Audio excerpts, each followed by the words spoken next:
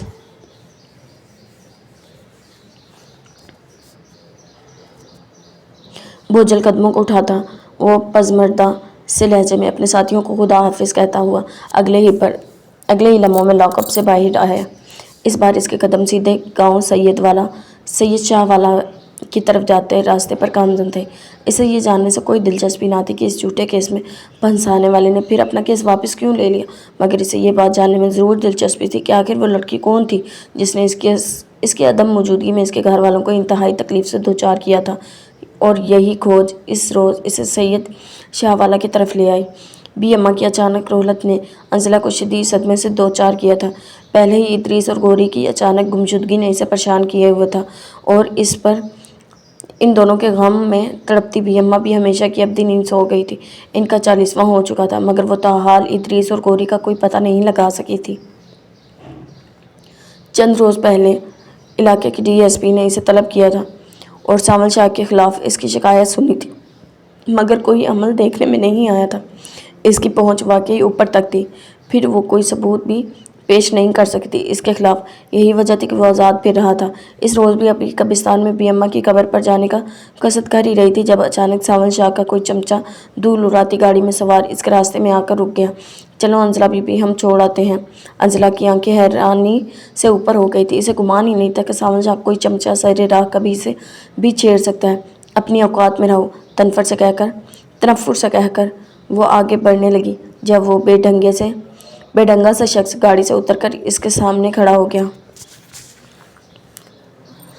اپنی اوقات میں رہ کر ہی بات کر رہا ہوں۔ یہ تم ہو جو اپنی اوقات سے باہر بھولتی جا رہی ہو اور استاد پر وار کرتی پھر رہی ہو۔ بھلا گیدڑوں کی بھبکیوں سے بھی کوئی شیر ڈرتے ہیں؟ سنسان راستے میں اس کی راہ روکے کھڑا وہ شخص مسکرا رہا تھا۔ انزلہ کو پہلی بار اپنے عورت ہونے کا احساس ہوا۔ بکواس بند کرو اپنی اور راستہ چھوڑو میرا۔ اس کے مزاج کی طرح موسم کے تیور بھی بگڑتے جا رہے تھے۔ یوں لگتا تھا جیسے کسی بھی پل بادل برسیں گے اور گاؤں کے کچے راستے بارش کے پانی سے جل تھل ہو جائیں گے۔ ساول شاہ کے چمچے نے اس کی دھاڑ پر اپنی قدم مزید آگے بڑھا دیے تھے۔ راستہ نہ چھوڑوں تو کیا کر لو گی تم؟ مرد کے شیطان بننے میں کبھی دیر نہیں لگتی۔ انزلہ نے بے ساختہ اپنے قدم پیچھے ہٹائے تھے اور ٹھٹک گئی تھی کیونکہ اس کے پیچھے ہی کچھ فاصلے پر ساول شاہ کھڑا تھا جس کی آنکھوں میں اس لمحے جیسے جل ہی رہی تھی۔ استاد! اس کے کارندے کے وہم و گمان میں بھی نہیں تھا کہ وہ کہیں آس پاس ہی ہوگا۔ تبھی اچانک اسے اپنے سامنے دیکھ کر وہ خوف زدہ ہو گیا تھا۔ جواب میں ساول نے پے در پے تھپڑوں سے اس کا چہرہ سرخ کر دیا تھا۔ اس کی آنکھیں جیسے قہر برسا رہی تھی۔ جرأت کیسی ہوئی تمہیں انزلہ کی راہ روکنے کی؟ کیسے غلط نگاہ ڈالی تم نے اس پر؟ بولو۔ وہ اسے بے دردی سے پیٹ رہا تھا اور ادھر بارش شروع ہو چکی تھی۔ منع کیا تھا نا میں نے، کوئی میلی نگاہ سے اسے نہیں دیکھے گا۔ پھر کیسے ہمت کی تم نے؟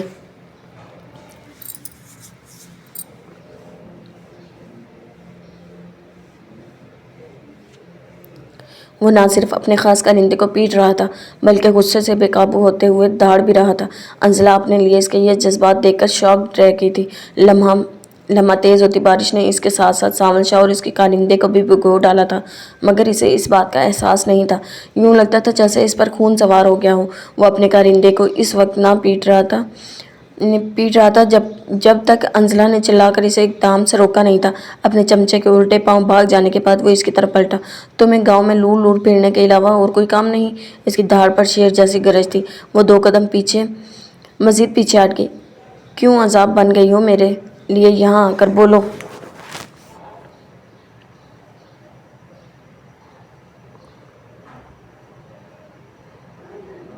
اس بار اس کے دونوں کندھوں کو جھنجھوڑتے ہوئے اس نے اچھا خاصا جھٹکا دیا تھا۔ انزلہ چاہنے کے باوجود اپنی نگاہوں کو اس کی چہرے سے ہٹا نہیں سکی تھی۔ جو آنکھ میلی ہو کر تمہاری طرف اٹھے گی وہ آنکھ نکال لوں گا میں، جو ہاتھ تمہیں چھوئے گا وہ ہاتھ کاٹ ڈالوں گا میں۔ کیوں بھول جاتی ہو تم کہ تم صرف میری ہو، صرف میری؟ جذبات کی شدت نے اس کی آواز کو بوجھل کر دیا تھا۔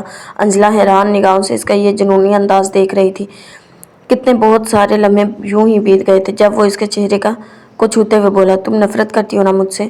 تو کرو، جھولیاں بھر بھر کر بددعائیں دو، جو کرنا ہے کرو، مگر خدا کا واسطہ ہے تمہیں شہر واپس چلی جاؤ انزلہ، پلیز۔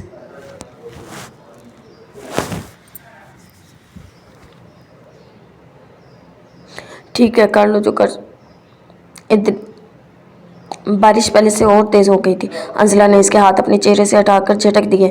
تمہیں موت کے سپرد کیے بغیر یہاں سے نہیں جا سکتی۔ ایک لمحہ لگا تھا اسے ٹرانس کی کیفیت سے نکلنے میں، اور اس ایک لمحے میں اس نے خود کو سنبھال لیا تھا۔ ساول شاہ کے لبوں پر اس کے الفاظ نے پھر سے کسیلی مسکراہٹ بکھیر دی تھی۔ بہت کڑی شرط ہے انزلہ، میری بات کیوں نہیں مانتی ہو تم؟ نہیں مانتی میں مجھے تمہاری کوئی بات۔ اگر پولیس والوں پر تمہاری دولت کا جادو چلتا ہے تو کوئی بات نہیں، میرے پاس اور بھی راستے ہیں تمہیں تمہارے کیے کی سزا دلوانے کے۔ مثلاً چل جائے گا پتہ جلد ہی۔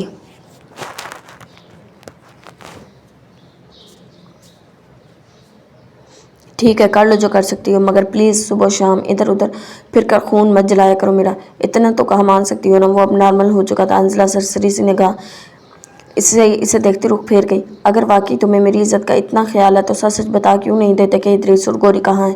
اگر بتا دوں گا تو تم یہ سارے فضول کام چھوڑ دو گی؟ پتہ نہیں، پھر تو یہ بے ایمانی ہے انزلہ۔ جانے ان لمحوں کا اثر تھا یا موسم کا وہ نثار ہو رہا تھا۔ ادھر انزلہ کے لیے مشکل بڑھتی جا رہی تھی۔ مجھے ادریس اور گوری کا پتہ چاہیے۔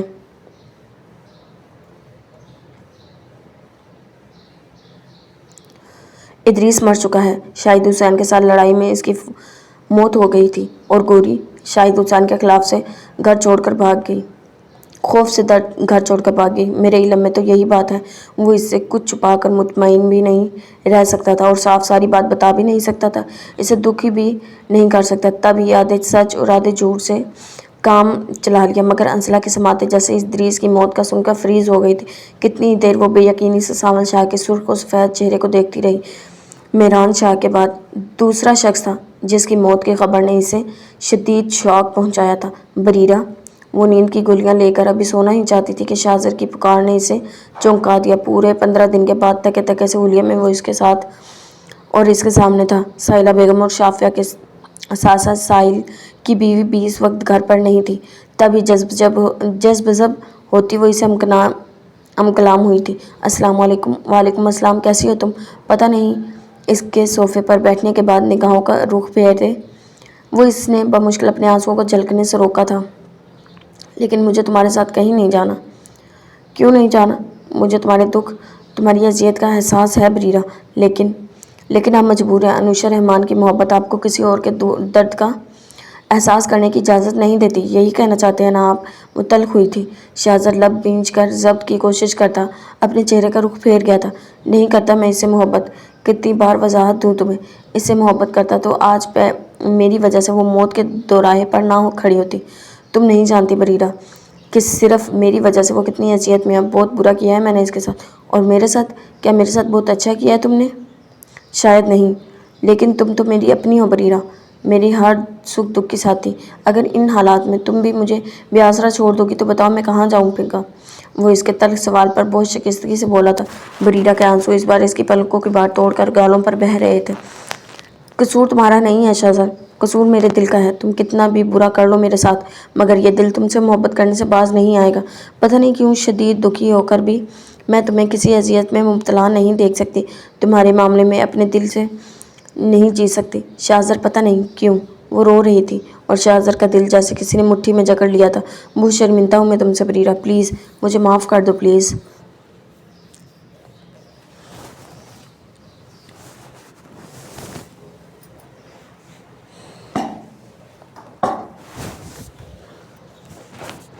ہاتھ بڑھا کر اسے گلے سے لگاتے ہوئے اس بار اس کی آواز بھرائی تھی جواب میں بریرہ اسے لپٹ کر بچوں کی طرح پھوٹ پھوٹ کر رو پڑی تھی۔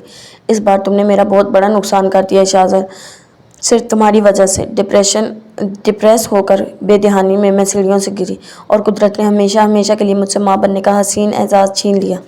وہ اب گلہ کر رہی تھی مگر شہزاد کے پاس اپنے دفاع میں کہنے کے لیے کچھ بھی نہیں تھا۔ وہ بس اس سے معافی مانگ رہا تھا۔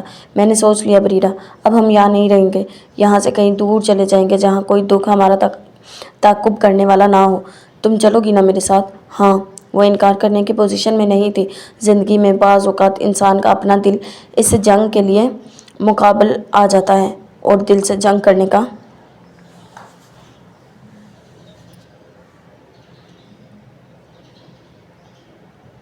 حوصلہ ان لوگوں کا ہوتا ہے جو بے حس ہوتے ہیں، مگر بریرہ کمال ابھی بے حس نہیں ہوئی تھی۔ اس کا دل اب بھی شہزاد کی مٹھی میں دھڑکتا تھا۔ یہی وجہ تھی کہ تہی دامن ہو کر بھی وہ اس کے ساتھ سائلہ بیگم کی مخالفت کے باوجود سڈنی چلی آئی تھی۔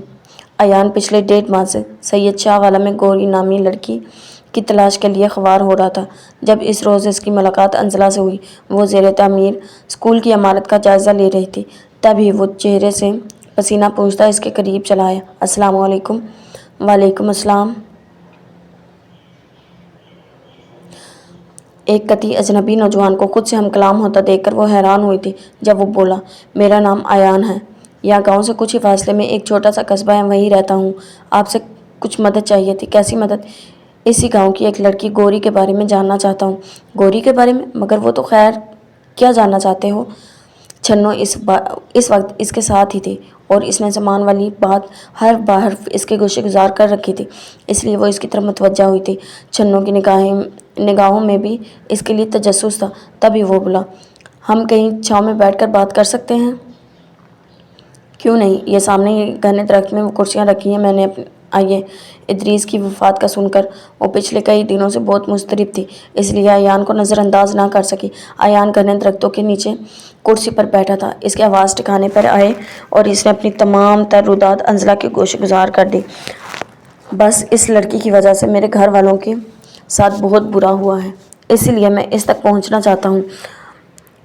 اپنی روداد کے اختتام پر گہری سانس بھرتے ہوئے اس نے انزلہ سے کہا تھا، جب وہ اس سے افسوس کا اظہار کرتے ہوئے بولی، آپ کا دکھ اور غصہ اپنی جگہ بجا ہے، مگر وہ لڑکی شاید آپ کو مزید خواری کے بعد بھی یہاں نہ ملے، کیونکہ یہاں کے چودھری نے اس بیچاری کا سارا گھرانہ اجاڑ کر رکھ دیا ہے۔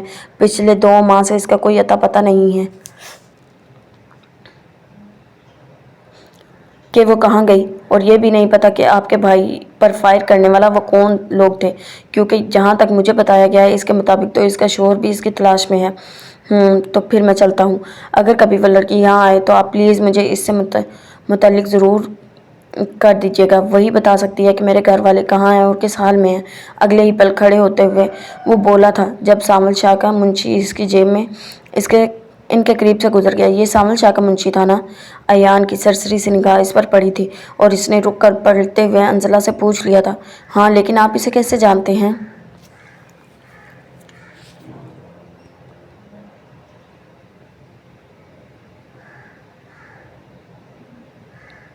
کئی بار اس کے ساتھ عدالت میں دیکھا ہے اسے، مہران شاہ کے کیس میں۔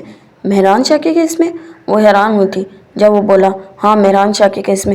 وہ بھی تو اسی گاؤں سے تعلق رکھتا ہے، پہلے میرے ساتھ ہی ہوتا تھا، اب تو سزا ہو گئی ہے اسے، اسی لیے کسی دوسری جیل میں شفٹ کر دیا گیا ہے۔ اس کے حال سے بے خبر وہ بتا رہا تھا۔ انزلہ شاہ کو لگا تھا جیسے اس کا دماغ کام کرنا چھوڑ گیا ہے۔ مہران شاہ تو مر چکا تھا، پھر وہ اس گاؤں کہ کس مہران شاہ کی کہانی سنا رہا تھا؟ چھنو کا حال بھی اس سے مختلف نہیں تھا۔ ایان قدم آگے بڑھانے ہی لگا تھا کہ انزلہ نے خود کو سنبھال لیا۔ 1 منٹ رکیں پلیز۔ اس کا دل اس لمحے بہت تیزی سے دھڑک رہا تھا، جبکہ ایان کو اس کے چہرے کی رنگت حیرانی میں ڈال گئی تھی۔ یار، مجھ سے لکھوا لے، بنا کسی تگڑی سفارش یا بھاری رشوت کے تجھے کوئی بھی جاب نہیں ملے گی۔ ناشتے میں صبح چائے پی کر اپنے ڈاکومنٹس اٹھائے وہ اپنی نئی ہمسائی لڑکی کے ساتھ پچھلے 4 گھنٹے سے خوار ہو رہی تھی، جب ایک جگہ درخت کے نیچے اس کے ذرا دیر سستانے پر اس کی ہمسائی لڑکی آمنہ نے پیشن گوئی کی۔ جو مسائقہ نے چہرے پر آیا پسینہ پونچھ کر اپنے گریبان میں پھونک ماری۔ مجھے بھی یہی لگتا ہے، کہانیوں میں یوں ہی لڑکیاں پیدل چل رہی ہوتی ہیں اور یوں ہی کوئی نہ کوئی عقل کا مارا ہیرو ادھر ادھر سے نکل کر اس کی مدد کو پہنچ جاتا ہے۔ یا ہیرو تو دور، طبیعت فریش کرنے کے لیے کوئی بندہ بھی نظر نہیں آ رہا۔ وہ خود تھکن سے بے حال تھی۔ آمنہ اس کے گلے پر ہنس پڑی۔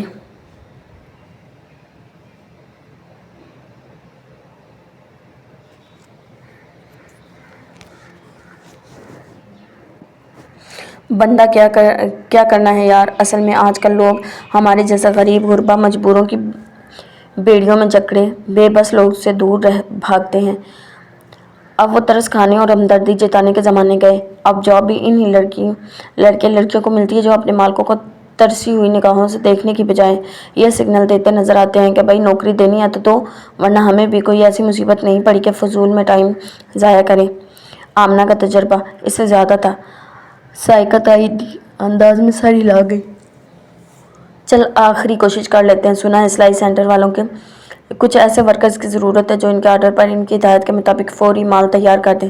تنخواہ تو تھوڑی ہے مگر فارغ پھرنے سے تو بہتر ہی ہے۔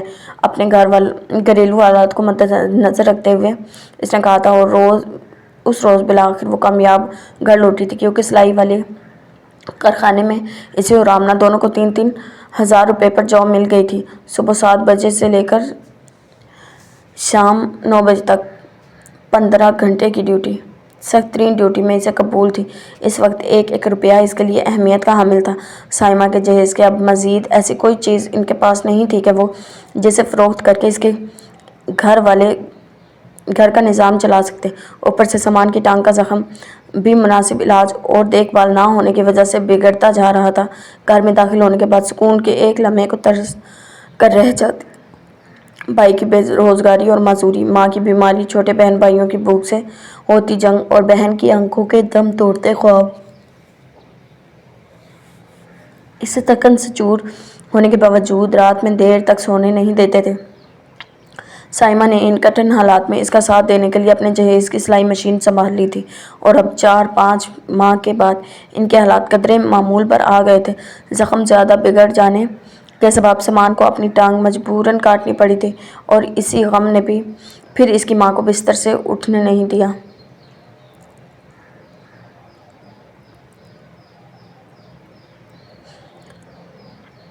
سائمہ کے اندر گزرتے ہر لمحے کے ساتھ جیسے زندگی کا احساس دم توڑتا جا رہا تھا۔ جاب کی مشکلات کی وجہ سے اسے پہلی فرصت میں موبائل فون لینا پڑا تھا تاکہ کبھی کبھار کام زیادہ ہونے یا کسی مشکل کا شکار ہونے کے سبب گھر والوں کو اطلاع کر سکے، مگر اسے یہ خبر کہاں تھی کہ زندگی اس موڑ پر اس کے لیے ایک نئی دلچسپ کہانی لیے منتظر کھڑی ہے۔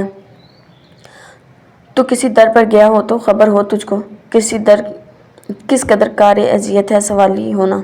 4 ماہ کے چھوٹے سے بچے کو گود میں اٹھائے پسینے سے بے حال ہوتی سڑک کے کنارے وہ ٹیکسی کے انتظار میں کھڑی تھی، جب شاہزار کے پاؤں فوراً بریک پر جا پڑے۔